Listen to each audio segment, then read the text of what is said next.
I'm Logan Crawford, and right now on the Global Book Network, we're taking a heartfelt journey through time with an amazing book, a book you're just going to fall in love with. It is called Our Home in the Hills, and it's written by a terrific author. Her name is Marilyn Michel Whetstone. This touching memoir weaves true stories of growing up in the Ozark Mountains with treasured family recipes passed down for generations, filled with warmth, faith, and nostalgic charm. It is a celebration of community, family, and the simple joys that define a meaningful life. We're delighted to have this very talented author join us here today. We thank the team at Atticus Publishing for helping us put her in TV today. And we ask viewers like you to support authors like her by subscribing to our channel and by purchasing her beautiful book. The links are below this interview. Thank you so much for joining us here today, Marilyn. Welcome. Thank you for having me, and greetings from the Ozark Mountains, Branson, Missouri. You're in Branson, Missouri, in the Ozarks. Wonderful. I was going to ask you exactly where you are. Branson is on the map these days because of the hub it's become, but it wasn't always that way. It was a little more remote decades ago, right? Absolutely. And Rockaway Beach, that I talk about in my book, was actually the original tourist destination. It's 10 miles to the east of Branson. And I went to school in Branson, which is what is my hometown. But Branson has now evolved into this amazing tourist destination. Exactly. It's become like the next Nashville, right? That's basically it. I think Yeah. so. Yeah, amazing, amazing. Let me ask you this because I think I whet a lot of people's appetites when I talked about the recipes handed down from generation to Yeah. generation. It's a wonderful part of your book. Which is your favorite recipe? Well, I would have to say, along with my family, some of the desserts are our favorite. We have carrot cake, we have what is called ambrosia cake, we have Mhm. red velvet cake. It would be hard to choose one of those, but my mom was famous for making those cakes in the community. And we've passed that down now to about three or four generations. So that is really fun to be That's the able to best to get those great recipes from have. mom or grandma. My mom made the best fudge icing for cakes. It was Uh-huh. so delicious. Every other cake pales in comparison, at least in my memory. Your recipes sound delicious. You're making me hungry, particularly the red velvet cake. That sounds great. It Let's is. talk about growing up in the Ozarks. How did it shape your values and your worldview? It totally had an impact on my growing up and the person that I am today. Just our area is so beautiful with all of our mountains, our streams, our creeks, and I was very blessed to be part of a very large extended family. My father was one of 12 children, and all of those siblings, with the exception of one or two, lived in the 10-mile radius of each other. And so we had wonderful family events. I had 25 first cousins that I could get to their home in a matter of minutes. And so with the combination of just this beautiful environment in which we live and our extended family and all of our activities that we did together had a profound impact on me.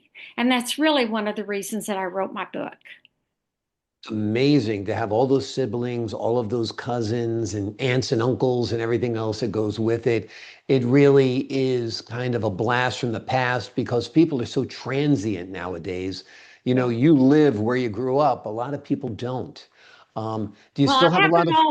I haven't always lived here. My husband and I, for 30 years, lived in other places. Mm. So that was quite a change for me to have grown up in literally the same parcel of land that on which I was born. And but since or after my husband and I were married, we have had 15 major, and I'm talking semi-truck major moves. So it was that growing up experience that I had, that sense of knowing that that I was strong because I had a supportive family and had always had that. It was that resilience that got me through those difficult times to adjust to all of the moves that I did have to make. Going back, did it change a lot? Was it eye-opening when you returned? And is there still a lot of family there? Well, yes, I do have a lot of family here, and I always have. And so we never went too long without being back in Branson. And so we saw the growth. Now, we did not live here during some of the exponential growth, but my family did. And so we saw it. We saw it happening. Happy Branson grew up like it did, or would you prefer it just to be a small little town that only you and your family and a few others knew about? You know, we're very tourist oriented here. Hmm. And my family was in the tourist business, in the tourist industry. And so I have always said, and our family has always said, we love tourists. Yeah. We love tourists because it's how most people here make their living. And so I'm happy with it. I mean, it isn't the quaint little town of 2000 that it was when I was growing up and going to school, but it is still a lovely place to live. Very desirable. I haven't been there, only hear good things about it, so I'm going to have to put it on the bucket list, that's for sure, especially after reading your book. Talk to me a little bit about one story from your book that you feel really captures your childhood. Is there one that stands out? Oh, well, yes, I'm sure if I think for a second, there probably would be. Um, they they are very um, are very unique each story because our life was unique.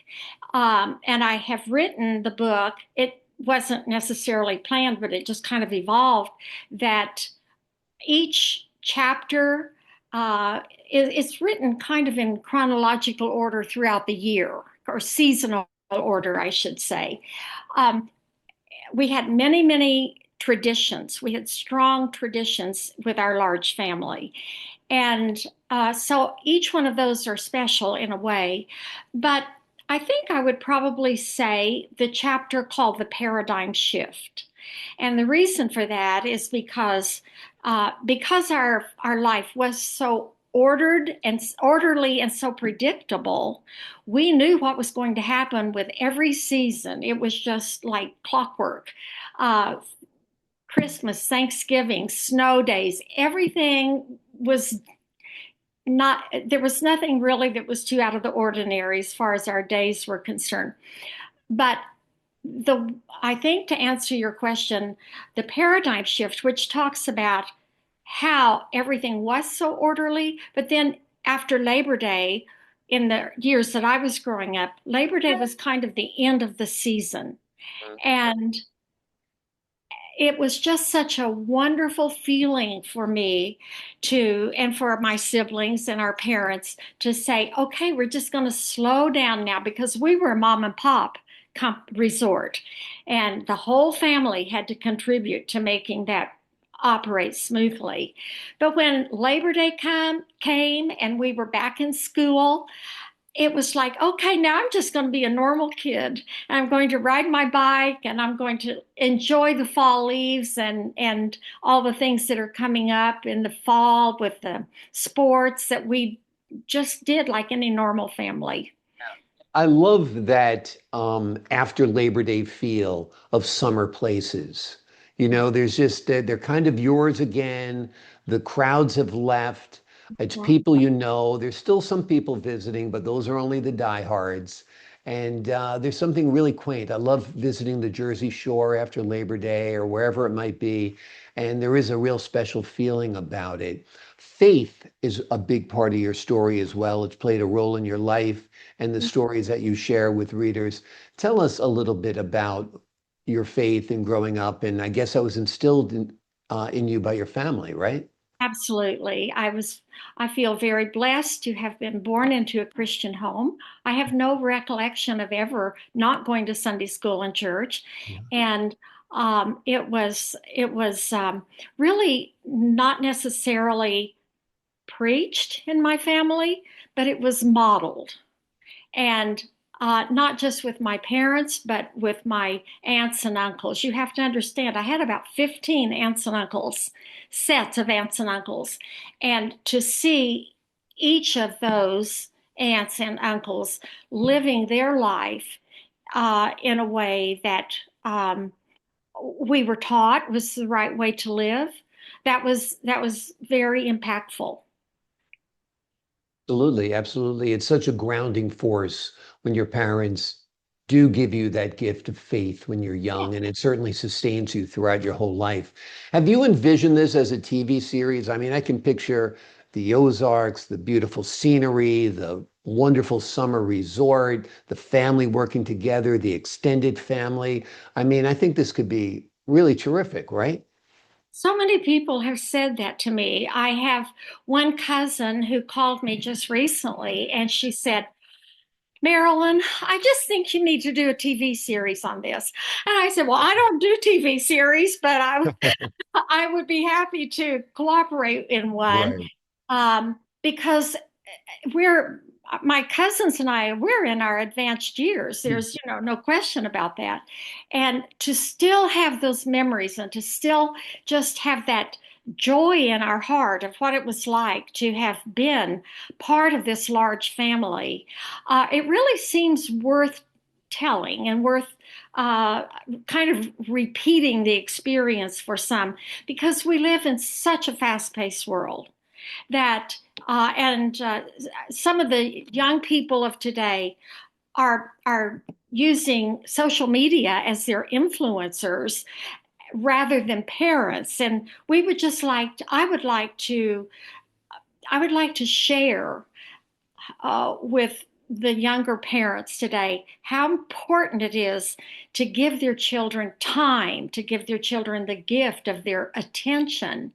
And our family did that in such a fun way and amazing way. Like I said, without ever really saying, now, this is what you need to do, and so forth. It was just how we lived that taught my cousins and I the values that we grew up with and have held on to. When you're growing up in a family business, a lot is just expected of you. You know, you're kind of born into it and you just, you get up and go, whether you're at the front desk or whether you're helping with food prep or whatever it might be. You're just doing your job. Maybe a housekeeper's out today, you're doing that.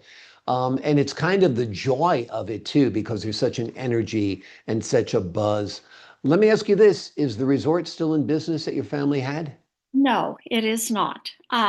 Rockaway Beach has not survived quite as well Mhm. as I had hoped that it would, for several factors, which I have mentioned in my book just briefly. But it is not as so much a tourist town anymore as it is a fishing town because when we had a major event take place in our area with the building of a very large dam called Table Rock Dam, and which created a magnificent warm water lake. And that caused the water in the lake that I grew up on, Lake Taneycomo, to become very cold. And it was a recreational lake. So when the recreation disappears, it's pretty hard to keep people coming back for that recreation when it doesn't exist. Yeah, exactly, exactly. So many of those wonderful family resorts from the 60s and 70s kind of like went to the wayside in the 80s and 90s. Some went away when car and when plane travel became more readily available. But there's just changes in the economy, changes in the lakes, the temperature of the water. Things become suburbanized instead of being resorts. So it's a chapter of history, fortunately that you've preserved in your book. That's And important. I'm blessed. I don't live, but I have a place up in New England that's surrounded by these old campgrounds that have been there since like, I guess the 1940s. And they're struggling, but there's a rich tradition that people come back and stay Yeah, there. yeah, And it's wonderful to see because it reminds you of the days of yesteryear, which your book does. It's a it does. wonderful trip down Thank memory you. lane. It must have Thank been beautiful writing it, right? it was wonderful writing. It was a labor of love. It was so fun to recall, and I was amazed that I had this ability to recall details that I had forgotten, or they had just been kind of in the suppressed, I guess you could Yeah. say, for most of my adult life, and it was a trip down memory lane for me, but I also wanted it to be a gift for other people who maybe haven't had that experience of that era. And I think that was a very special era in our country's history. Agree. I agree. It's part of the history. Unfortunately, for most places, it's gone. Little pockets remain here and there.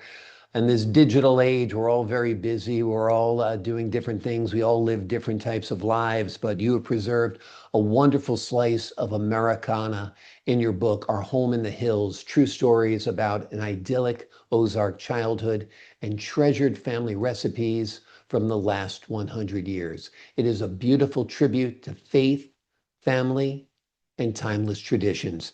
Marilyn, thank you so much for joining us here today. Thank you. It has been a pleasure and a joy. It's been a pleasure and a joy to speak with you as well and take that trip down memory lane with you. To the folks at home, I'm Logan Crawford for the Global Book Network. So long for now.